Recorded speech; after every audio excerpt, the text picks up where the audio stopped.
Dan lagi satu riwayat daripada Rasulullah sallallahu alaihi wasallam, barang siapa berpetang-petang padahal ia lalu daripada menuntut harta yang halal kerana memeliharakan isi rumahnya daripada memintakan kepada manusia, maka berpetang-petang ia diampun oleh Allah Ta'ala baginya. Saya sengaja buat nota ni kecil tuan-tuan.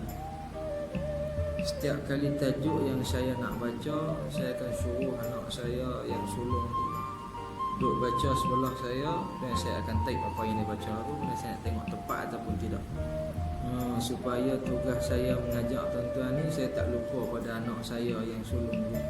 Setidaknya sepintah lalu dia baca, saya type sama lah. Tu kadang-kadang ada terlompat tu, pasti saya dengar dia yang baca. Tapi kita ni kat dia, nak bagi dia baca dulu. Baru seronok saya nak mengajak tuan-tuan. Jadi cerita di sini ni, dan lagi satu riwayat, satu hadis yang nak cerita yang pertama ni, Nabi sebut barang siapa berpetang-petang, maknanya sampai ke petang bekerja ni. Siang ni waktu kerja tuan-tuan. Maknanya hukum fiqh sebut dah, jangan duk terkebiang nak minta setubuh dengan bini di siang hari, sebab di situ bukan masa dan waktunya. Nanti orang tanya soalan pula, macam mana orang yang kerja shift? Tu tak kena tanyalah, kerja dah jadi begitu. Tapi asal hukum tu siang tu waktu kerja. Tak kena kerja ni bersebok-sebok dengan suara-suara kerja, bunyi tongkang macam-macam, kerana disyariatkan juga dibaca sir pada sembahyang zuhur dan pada sembahyang asar. Ustaz nak tanya soalan apa dia?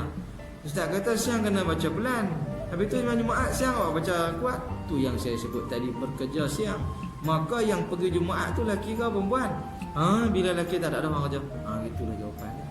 Itu jawapan dia. Maka Jumaat jadi kuat balik lah. Dah semua lelaki kena sembahyang.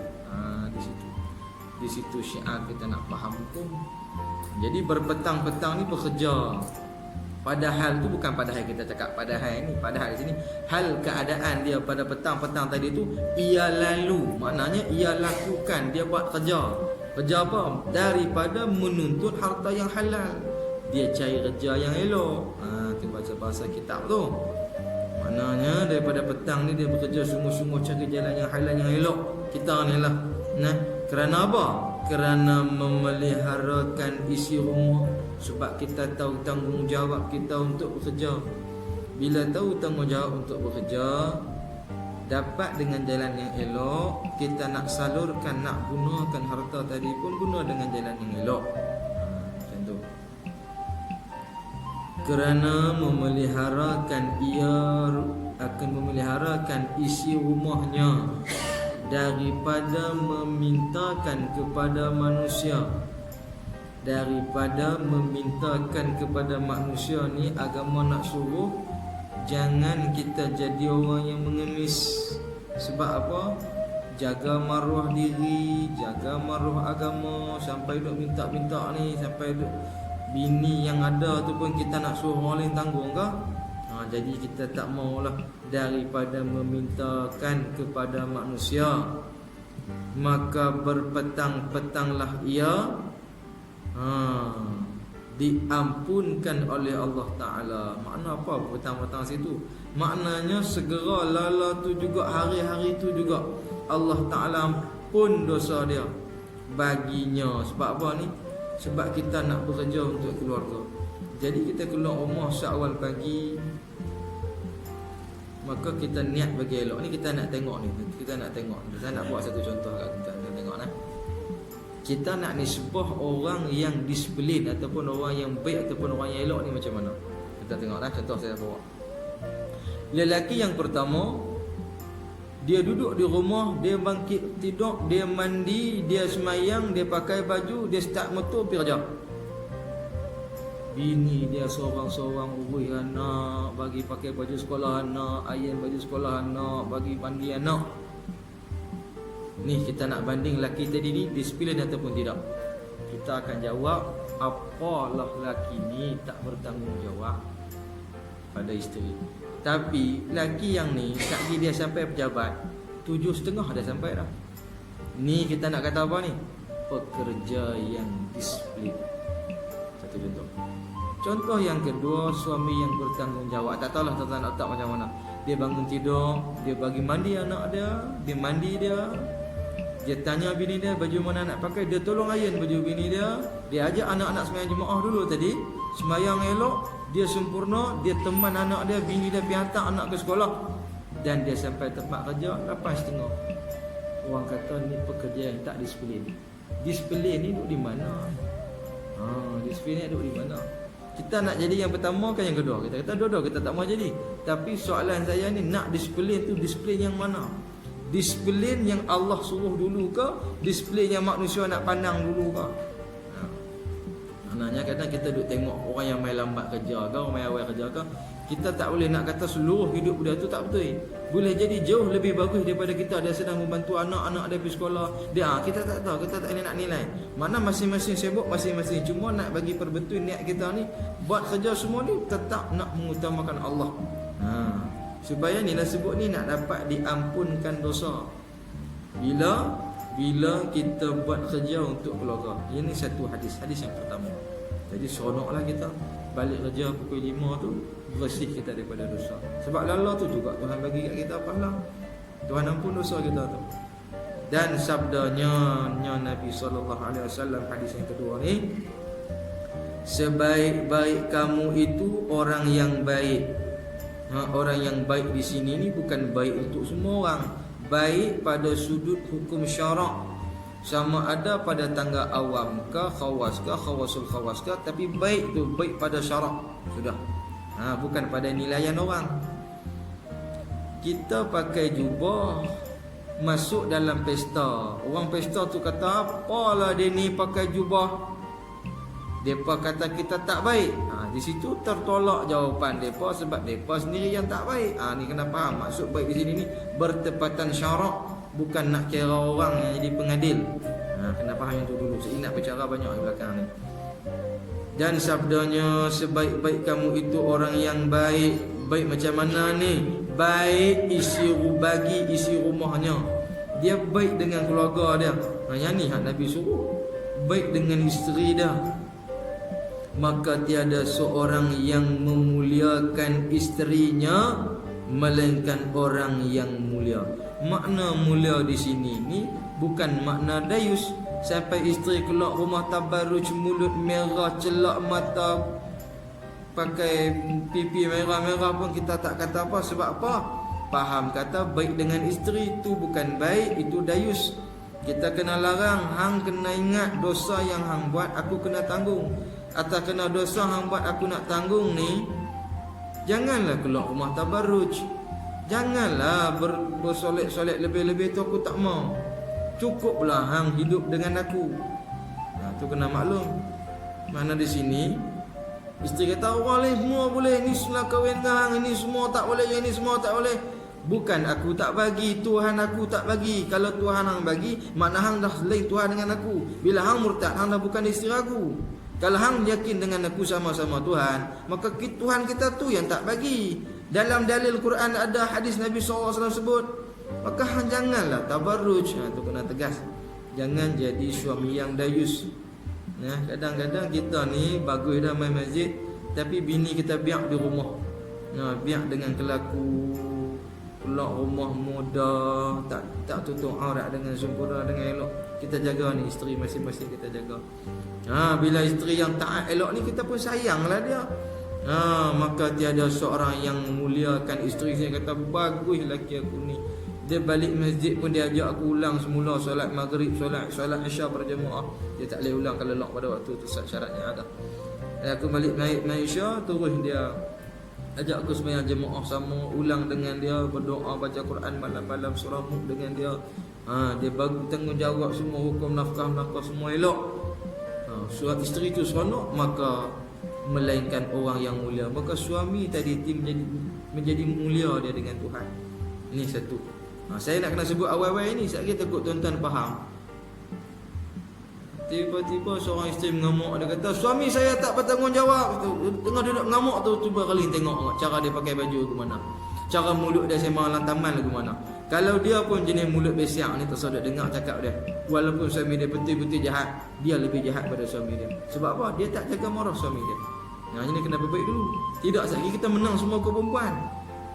Dan ini bukan nak kira mahkamah syariah ni semua nak betul perempuan, tak boleh. Dia kena balik pada tanggungjawab khalifah, tanggungjawab suami tu. Kalau ikut hukum, isteri tu kena taat sepenuhnya. Itu yang bila podok tanya hukum, isteri nak main surah boleh ke ada, isteri nak main masjid boleh ke ada.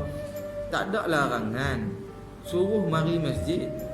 Walaupun ada orang sebut, kata ada seorang ustazah kata tak digalakkan main masjid, boleh dengan syarat hang pi pekan pun suruh laki hang pi, hang jangan keluar rumah daripada mula menikah sampai hang mati. Biar semua laki hang buat.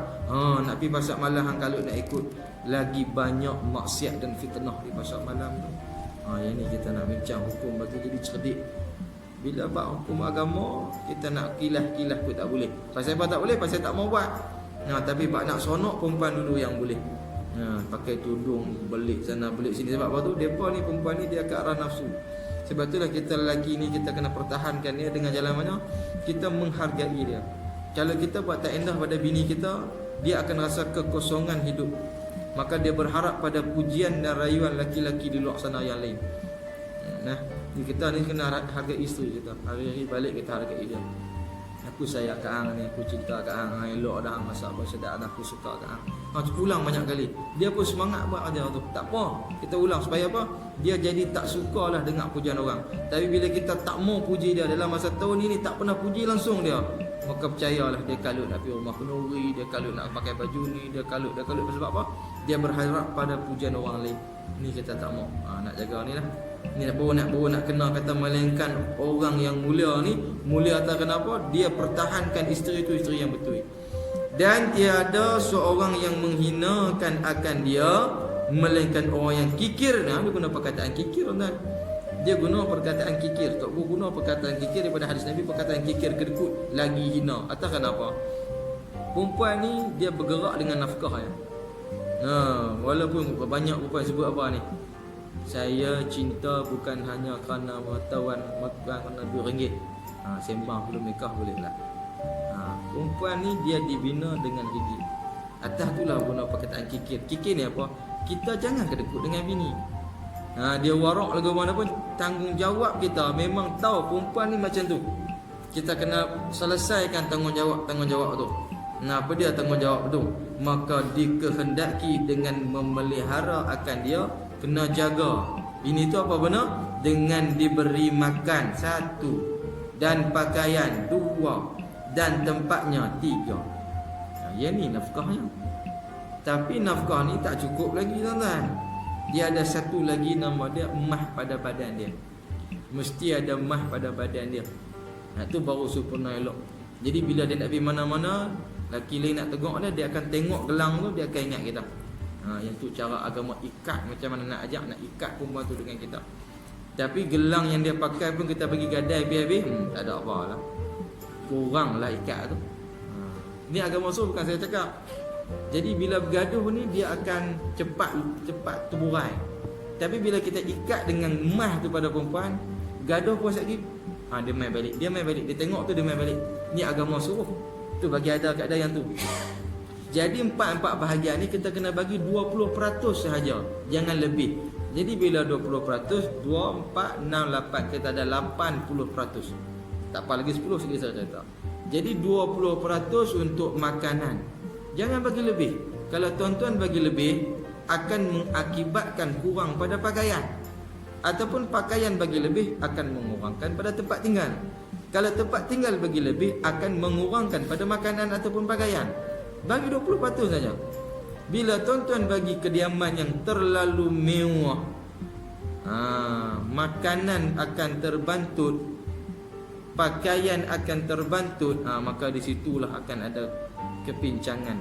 Kalau nak kata nak buat, nak mampu buat, tak apalah. Tapi dari sudut warak tu kurang cantik, ajak isteri macam tu. Cukup bagi 20, 20, 20 dan 20. Makna tempat tinggal di sini tempat tinggal yang berserta keselamatan dan kesihatan. Makan tadi berserta dengan pendidikan. Pakaian tadi berserta dengan kecantikan. Itu benda ulama syarah dalam 4 nafkah tadi tu. Jadi bila sebut ke 4 nafkah ni jangan bagi lebih. Maksudnya macam mana? Kalau asal hukum daging yang dituntut surah pada isteri ini pada hari Selasa dan pada hari Jumaat saja. Hari ni makan beras dengan nasi saja. Nasi saja. Makna itu sekadar patut. Boleh tak? Boleh. Dengan syarat kita sendiri yang basuh baju, kita sendiri basuh anak, upah dia bagi minum susu anak kita tu, kita bayar kat dia. Kerja rumah kita kena buat sendiri. Ya. Bolehlah macam tu. Tapi buat tak lagu tu? Kita tak buat. Bila kita tak buat, tak payahlah nak bagi Selasa dengan Jumaat saja, bagi hari-hari. Tapi jangan lebih-lebih. Cukup untuk dia makan untuk hari tu, cukup. Tapi daging bagi hari-hari. Ini hukum nak cerita tu. Demikian juga pakaian. Walaupun yang dituntut itu setahun 2 pasang, janganlah kita terikat dengan 2 pasang tu saja. Asal dia minta kata lagi mana benda tu, baju tak jarang, baju tak singkat, baju longgar, dia minta, kita ada duit, kita bagi. Ni nak jaga dari segi pakaian. Hanya baru kita boleh buat bina keluarga ni cantik elok. Nah, kalau kita bagi lebih itulah menjadi akibat kita yang akan susah, kurang apa semua ni sekali kita. Nah, ni nak cara-cara kita nak perbaik balik yang mana sebelum ni kita dah buat benda tu yang salah. Ni 4 benda. Yang apa dah 80 apa lagi 10? 10 20 patut lagi tu duduk di kita. Kita tunjuk akhlak, kita tunjuk sikap, kita tunjuk kepribadian macam mana kita masa mula nak tackle dia dulu. Jangan kita buat satu benda leceh depan dia. Sebab perempuan dia takkan hormat kita tu, utama dia kenal kita lagu tu kita. Jadi macam mana kita jaga depan mak betul, kita kena jaga lagu tu kita depan dia. Nak jaga warak kita tu depan dia, bagi dia yakin